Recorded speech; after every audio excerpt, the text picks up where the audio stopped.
Hello everyone, Himanshu this side, welcome back again. So हम devices cover कर रहे थे जो आपके एग्जाम के लिए बड़े इंपॉर्टेंट होने वाले हैं। एंड इसमें हमने ऑलरेडी 3 डिवाइसेस कवर कर लिए हैं। चौथा डिवाइसेस हमारा होने वाला है ट्रांसफार्मर। तो क्विकली स्टार्ट करते हैं। सबसे पहले बात करते हैं what is a transformer.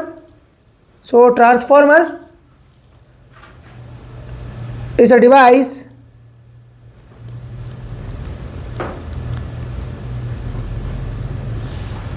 which is used to increase or decrease the voltage। ठीक है, दो टाइप के होते हैं, एक होता है स्टेप अप और एक होता है स्टेप डाउन। ठीक है, अगर स्टेप अप ट्रांसफार्मर की बात करें तो ये क्या करता है, इट कन्वर्ट्स फ्रॉम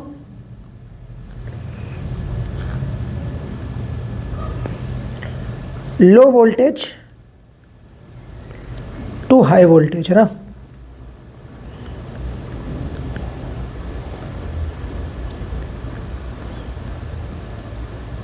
और स्टेप डाउन ट्रांसफार्मर क्या करता है, it converts high voltage into low voltage, है ना। वोल्टेज डाउन करता है ये।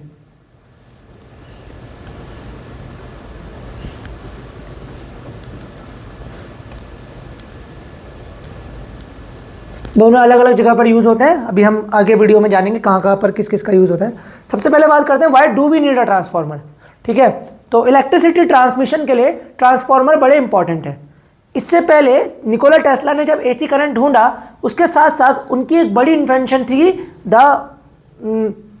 Discovery of transformer, the invention of transformer. Transformer के इन्वेंशन के साथ ही जो पावर ट्रांसमिशन है उसे कॉस्ट इफेक्टिव और सस्ता बनाया गया और पावर लॉसेस कम किए गए। कैसे किया गया, देखिए ये आपका सोर्स स्टेशन है ना, पावर स्टेशन जहाँ से पावर आ रही है। जैसे आप अपने स्टेट की बात करें, उत्तराखंड के, तो मान लो हमारे यहाँ टीएचडीसी से पावर आ रही है ना। ठीक है, और ये हमारा होम है, हाउस होल्ड है ना, जहाँ पर ये पावर का ट्रांसमिशन होना है। तो ये केबल्स लगी हैं। अब ड्यूरिंग द पावर ट्रांसमिशन इन केबल्स में हीट डेवलप होती है, H equals to I square RT। अब करंट की वैल्यू जितनी ज़्यादा होगी, हीट की फॉर्म में लॉस भी क्या होगा, उतना ज़्यादा। और वायर जितनी लंबी होंगी, रेजिस्टेंस उतना ज़्यादा होगा, therefore heat loss will be more. तो क्या किया जाता है, ये जो अपना पावर स्टेशन है, यहां पर लगाया जाता है step up transformer.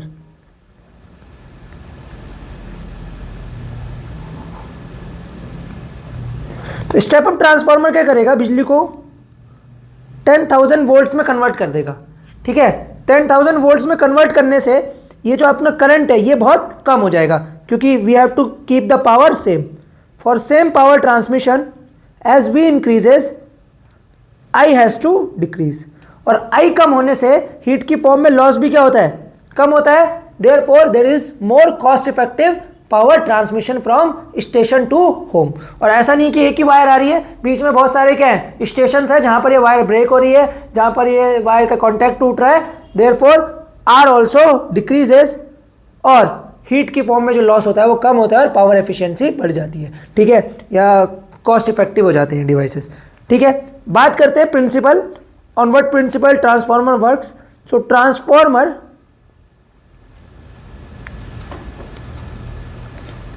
works on the principle of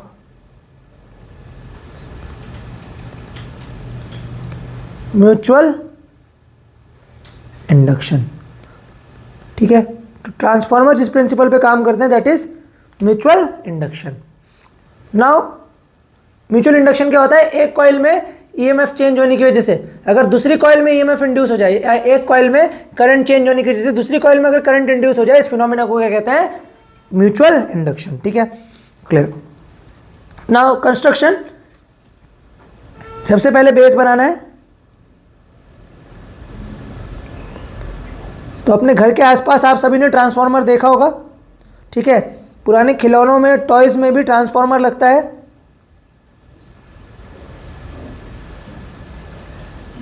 ठीक हो गया, क्लियर, ठीक। यहां पर लगाई हमने। तो ये बेस क्या है, ये है लैमिनेटेड आयरन कोर्स।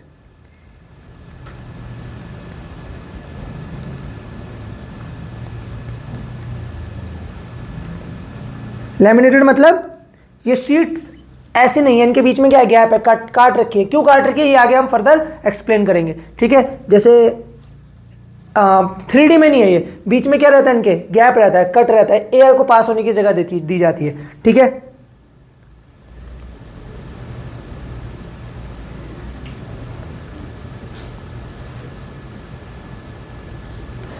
यह इनपुट, यहां से आपने AC करंट इनपुट करा, ठीक है, clear. This is your primary coil and this is our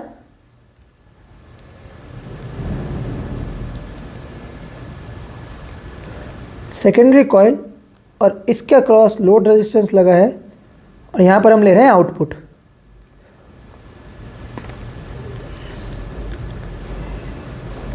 ठीक, clear. So this is your primary coil, this is your secondary coil. ये बड़ा एक सिंपल सा डायग्राम है टू एक्सप्लेन ट्रांसफार्मर। एक्चुअली में ट्रांसफार्मर इससे कई कॉम्प्लेक्स चेंज है। यहाँ पर कूलिंग के लिए भी डिवाइस लगता है, हीट मैनेजमेंट के लिए भी डिवाइस लगते हैं, सेफ्टी इंस्ट्रूमेंट्स भी लगते हैं। तो वो एक इलेक्ट्रॉनिक्स, जब आप कभी बीटेक वगैरह में पढ़ेंगे तो वहाँ आपको डिटेल में पढ़ना पड़ेगा हाउ एक्चुअली इलेक्ट्रिकल ट्रांसमिशन या पावर ट्रांसमिशन वर्क्स, और ट्रांसफार्मर के इससे अलग और क्या क्या कंपोनेंट्स है वो भी वहाँ पर आपको पढ़ना पड़ेगा कि ऑयल डलता है, ठीक है, फ्रिक्शन रिड्यूस करने के लिए और लॉसेस को रिड्यूस करने के लिए, और भी बाकी सारी चीज़ें हैं, ठीक है। फिलहाल हम बेसिक की बात कर रहे हैं, बिल्कुल ठीक, क्लियर। और एक्चुअल जो ट्रांसफार्मर है उसमें कॉइल्स आगे पीछे नहीं लगी होती है, बल्कि कंसेंट्रिक होती है। मतलब ये प्राइमरी कॉइल अंदर होगी तो सेकेंडरी कॉइल बाहर, या प्राइमरी कॉइल बाहर होगी तो सेकेंडरी कॉइल कहाँ लगी होगी, अंदर, एक के ऊपर एक, कॉन्सेंट्रिक कॉइल्स होती हैं, ठीक है, क्लियर, ठीक हो गया। Now talking about the working, ठीक। So due to changing current, ठीक है, ये करंट क्या हो रहा है, चेंज हो रहा है, तो यहां पर EMF is induced in the primary coil which is equals to minus d phi p by dt, ठीक है। Let me call this equation number 1। और क्योंकि पहले वाली कॉइल से फ्लक्स चेंज हो रहा है, तो फ्लक्स जो होगा मैग्नेटिक फील्ड लाइंस वो दूसरी कॉइल से भी पास होंगी, तो same flux will change from secondary coil. और let us suppose primary coil में नंबर ऑफ टर्न्स कितने हैं, NP, और सेकेंडरी कॉइल में नंबर ऑफ टर्न्स कितने हैं, NS, ठीक है, क्लियर, ठीक। तो नंबर ऑफ टर्न्स भी यहां पर आएंगे minus NP d phi p by dt from Faraday's law। Similarly EMF induced in secondary coil, secondary coil में कितना EMF इंड्यूस होगा, E secondary, that is equal to minus NS d phi p by dt, ठीक है, plus हो जाएगा, इन दोनों में 180 degree का फेस चेंज आएगा। तो अगर मैं इन दोनों को डिवाइड कर दूं तो E primary upon E secondary कितना आ जाएगा, d phi p by dt क्या हो जाएगा, कैंसिल हो जाएगा, that will come out to be minus of NP by NS, ठीक है, क्लियर। और यहाँ माइनस साइन इंडिकेट करता है, negative sign indicates that primary and secondary EMF are 180 degree out of phase, एक दूसरे से 180 डिग्री आउट ऑफ फेस है, ठीक है, क्लियर। सो अब बात करते हैं हम स्टेप अप ट्रांसफार्मर में क्या होगा और स्टेप डाउन ट्रांसफार्मर में क्या होगा। Now for step up transformer क्या होना चाहिए, स्टेप अप ट्रांसफार्मर का क्या काम होता है पहले समझिए। टू इंक्रीज द वोल्टेज, लो से हाई में कन्वर्ट करना है। तो अगर आपको लो से हाई में कन्वर्ट करना है तो प्राइमरी का ईएमएफ कम होना चाहिए और सेकेंडरी का ईएमएफ ज्यादा। तो ई सेकेंडरी कितना होगा,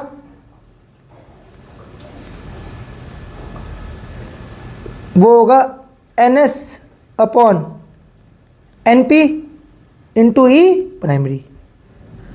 तो अगर सेकेंडरी का ईएमएफ प्राइमरी के ईएमएफ से ज्यादा होना चाहिए तो number of turns in secondary के होने चाहिए much much much greater than number of turns in primary.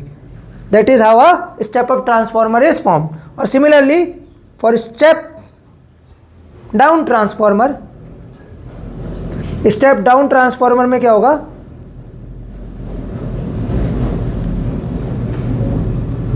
E secondary होता है आपके पास minus NS upon NP into EP।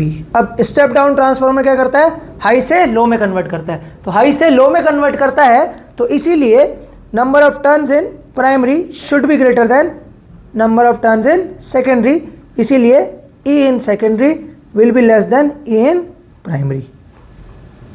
ठीक, clear, that is step down transformer. तो अपने घर के पास जो आपका पावर स्टेशन लगा होता है और वहां पर जो ट्रांसफॉर्मर होता है वो स्टेप डाउन होता है, ठीक है। और पावर स्टेशन के बगल में जो ट्रांसफॉर्मर लगा होता है स्टेप अप, ताकि जो पावर ट्रांसमिट हो वो हायर वोल्टेज पे हो और जो हमारे घर पे आती है that is 220 volt and 50 hertz. Late us suppose ये क्लियर है। Now let's talk about efficiency कि एक ट्रांसफॉर्मर कितना एफिशिएंट है।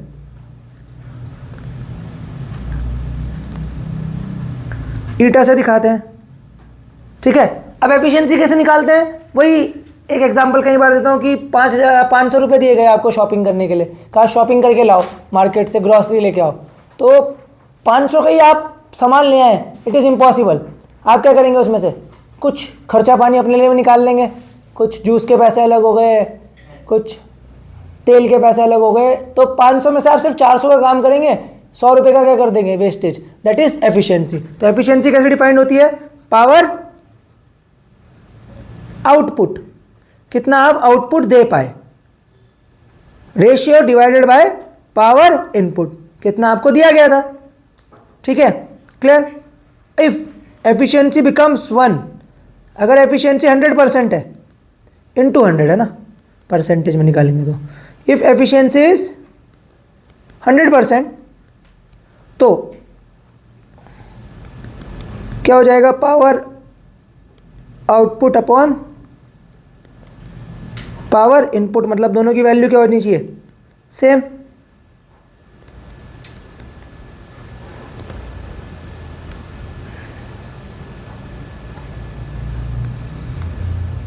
This implies power output is equal to power input, ठीक, क्लियर। अब पावर आउटपुट कितना है, E इंटू मतलब V into I is power IS secondary, ठीक है। और पावर इनपुट कितना है, EP IP, तो ES अपॉन EP किसके बराबर आ गया, IP by, it is equal to NS by, this is the equation for transformer. इस इक्वेशन को यूज करके आप अपने सारे क्वेश्चन सॉल्व कर सकते हैं, ठीक है, clear. So that is how a transformer works, that is how a transmission of power through a transformer works, and that is how a transformer is important for power transmission. अब कोई भी machine है, कोई भी engine है, कोई भी device है, वो आइडियल तो है नहीं, वहां डेफिनेटली क्या है, लॉसेस है। Similarly there are losses in a transformer. तो कौन कौन से लॉस होते हैं, copper loss, since the windings are made up of copper, therefore some energy will be lost in the form of heat, ठीक है। तो कुछ एनर्जी लॉस हो जाएगी इन the form of heat. Remedy क्या होगी, कैसे सही कर पाएंगे कॉपर लॉस को, मिनिमाइज कर पाएंगे, रेमेडी इसकी है टू यूज थिक वाइंडिंग्स। मोटी वाइंडिंग्स यूज करेंगे तो आपको पता है resistance is inversely proportional to area, तो रेजिस्टेंस कम हो जाएगा, रेजिस्टेंस कम होने की वजह से H equals to I square R T, R भी कम आएगा और हीट की फॉर्म में जो लॉस है वो भी क्या होगा, कम। दूसरा है फ्लक्स लीकेज। अब जब म्यूचुअल इंडक्शन की बात होती है तो वहां पर क्या होता है, मैग्नेटिक फ्लक्स का ट्रांसमिशन हो रहा होता है, तो 100% मैग्नेटिक फील्ड लाइंस दूसरी कॉइल से पास हो रही जरूरी नहीं है। So therefore some energy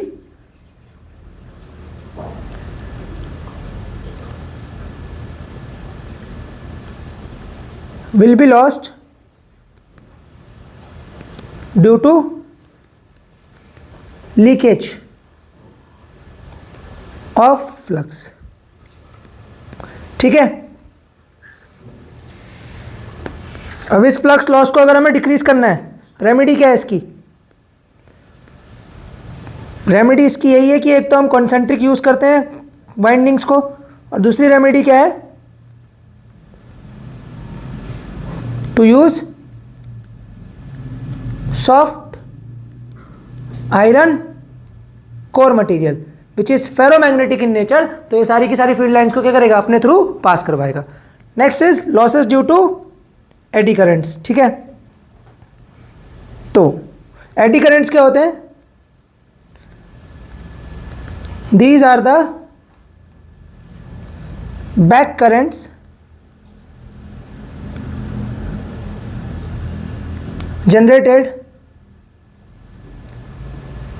through the volume throughout the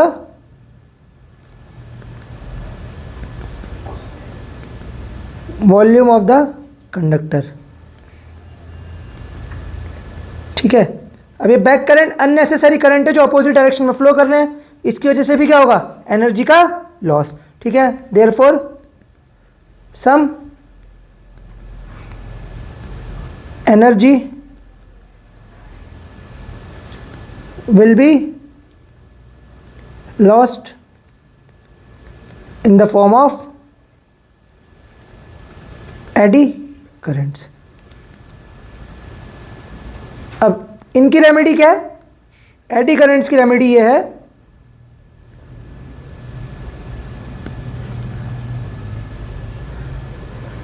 remedy is use laminated core. अब लैमिनेटेड कोर होने की वजह से क्या होगा, कॉन्टैक्ट ब्रेक हो जाएगा। ये 3D में ऐसे करंट बन रहे हैं, तो बीच में से आपने लैमिनेटेड कोर कर दी तो बीच में क्या आ गई, एयर, और करंट को अपना पाथ कंप्लीट करने के लिए क्या चाहिए, कंडक्टर चाहिए। बीच में एयर आ गई जो कि एक इंसुलेटर है, तो करंट अपना पाथ कंप्लीट ही नहीं कर पाएगा, therefore losses due to eddy current will be minimized. और हमिंग लॉस क्या होती है, loss in the form of sound, है ना, साउंड की फॉर्म में जो लॉस हो जाता है that is called as humming losses। Now coming on to the fifth device which is rectifier। अब रेक्टिफायर क्या करता है, रेक्टिफाई करता है। रेक्टिफाई करना क्या होता है, करेक्ट करना। तो ये क्या करेक्ट करता है, इट करेक्ट्स द करंट, है ना। तो what is rectifier, it is a device which is used to rectify the current and convert AC current into direct current. ठीक है, तो एक रेक्टिफायर ऑल्टरनेटिंग करंट को किस में कन्वर्ट करता है, डायरेक्ट करंट में। प्रिंसिपल क्या है रेक्टिफायर का, प्रिंसिपल है it works on the principle that a diode can conduct only during forward bias। ठीक है, रेक्टिफायर दो तरीके के होते हैं। First rectifier is half wave rectifier. अब हाफ वेव रेक्टिफायर क्या करता है, सिर्फ हाफ साइकिल को ही क्या कर पाता है, डीसी में कन्वर्ट कर देता है, बाकी हाफ साइकिल को कितना कर देता है, जीरो। ठीक, सो इसका डायग्राम देखिए आप, कंस्ट्रक्शन कैसे काम करता है एक हाफ वेव रेक्टिफायर। तो ये हमारा ट्रांसफार्मर का सेटअप है पूरा, है ना। This is our primary coil, this is our secondary coil, this is input current and this is output. ठीक, अब यहां लगा है हमारा एक डायोड, पीएन जंक्शन डायोड। अब ड्यूरिंग फॉरवर्ड बायस या during positive half cycle, suppose ये एंड पॉजिटिव और ये वाला एंड नेगेटिव, तो यहाँ पर पॉजिटिव और यहाँ पर नेगेटिव, तो ये क्या हो गया पॉजिटिव और ये नेगेटिव। तो during positive half cycle the diode will be forward bias. और अगर पॉजिटिव हाफ साइकिल में डायोड फॉरवर्ड बायस्ड है तो क्या होगा, इट विल कंडक्ट, और अगर ये कंडक्ट करेगा सो करंट विल फ्लो। ठीक है, करंट फ्लो करेगा, so the diode will conduct and current starts flowing along, कौन सी डायरेक्शन है ये, A B C D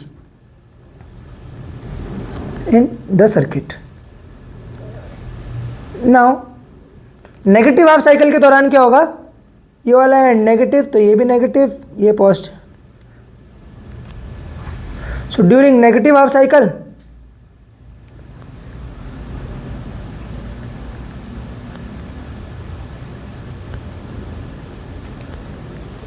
the diode will become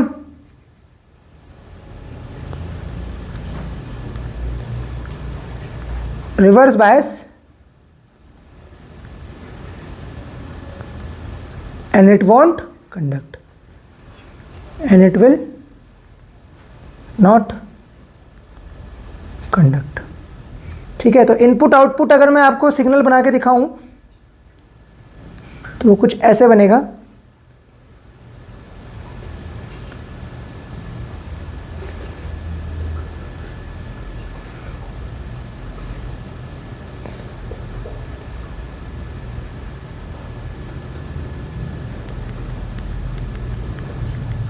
this is input I versus T and this is output I versus T. तो क्या होगा, positive half cycle में तो rectify कर देगा और नेगेटिव हाफ साइकिल में ज़ीरो, फिर पॉजिटिव हाफ साइकिल में रेक्टिफाई, नेगेटिव हाफ साइकिल में ज़ीरो, फिर रेक्टिफाई, फिर ज़ीरो। ठीक, सो ओनली हाफ साइकिल को क्या करता है, कर पाता है ये रेक्टिफाई, और इसलिए इसकी एफिशिएंसी भी क्या आती है, कम। फ्रीक्वेंसी की बात करें एफ इनपुट, ठीक है, या एफ आउटपुट की बात करें, it is same as of input, मतलब टाइम पीरियड भी क्या है same, T output equal to T, क्योंकि एक हाफ साइकिल ही है, देखो मतलब एक पूरी कंप्लीट साइकिल ही है। ठीक, फिर तो फ्रीक्वेंसी क्या रहने वाली है सेम, देखो टाइम पीरियड भी क्या रहने वाला है same. This is half wave rectifier. अब सिंस हाफ वेव रेक्टिफायर सिर्फ हाफ ही वेव को रेक्टिफाई करता है, इसलिए हमें क्या चाहिए, एक full wave rectifier. So what is a full wave rectifier? It completely rectifies the input signal, और इसे सेंटर टैप रेक्टिफायर बोलते हैं क्योंकि ट्रांसफार्मर के सेंटर में हमने क्या लगाया होता है, एक रेजिस्टर। इसमें लगते हैं दो diodes, diode D1 and diode D2। During positive half cycle ये डायोड ऊपर वाला क्या हो जाएगा, ये फॉरवर्ड बायस, ठीक है, और नीचे वाला क्या हो जाएगा, रिवर्स बायस। ठीक है, तो during positive half cycle D1 forward bias, D2, अब फॉरवर्ड बायस है तो इसमें करंट फ्लो करेगा A B P और Q, मतलब ये जो रजिस्टर RL लगाया हमने इसके अक्रॉस करंट किस डायरेक्शन में फ्लो करेगा, PQ। Therefore current will flow across load along PQ। ठीक है, और D2 रिवर्स बायस है, इट विल नॉट कंडक्ट, है ना।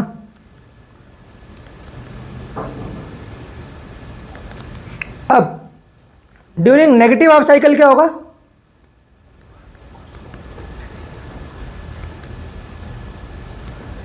ये क्या हो जाएगा? ये वाली साइड नेगेटिवली चार्ज, मतलब नेगेटिव पोलैरिटी पे आ जाएगी और ये वाली साइड पॉजिटिव पोलैरिटी पे, मतलब this is negative, this positive, then it will become positive, this will become negative. ठीक है, तो ये नेगेटिव और पॉजिटिव है, मतलब ये क्या हो जाएगा? Reverse bias. Therefore D1 will be reverse bias and D2 will be forward bias. ये कंडक्ट करेगा, hence current will flow along PQ through RL। ठीक है, PQ दिखा देते हैं, ये P से Q, दोनों ही बारी में करंट की डायरेक्शन क्या रह रही है? Same. This is called a centre tapped full wave rectifier. इसका अगर मैं आउटपुट ड्रॉ करूं तो मुझे एक पेज ऐड करना पड़ेगा। So this is the input versus output curve for a center tapped full wave rectifier। ठीक है,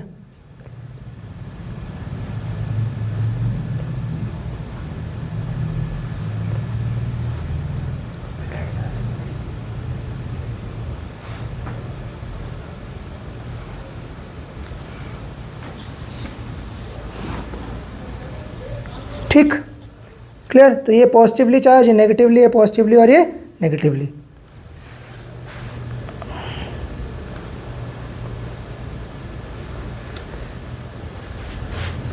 तो ये फुल वेव रेक्टिफायर है। दिस इज आर इनपुट,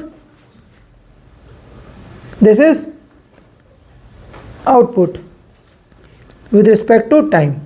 तो देखो इसने फुल वेव को क्या कर दिया? रेक्टिफाई कर दिया। तो इसमें फ्रीक्वेंसी ऑफ आउटपुट, आउटपुट की फ्रीक्वेंसी क्या हो गई? डबल हो गई ना, is twice frequency of input, और time period of output is half time period of input. इसका टाइम पीरियड ये हो गया, देखो दिस इज T और यहाँ पर दिस इज T।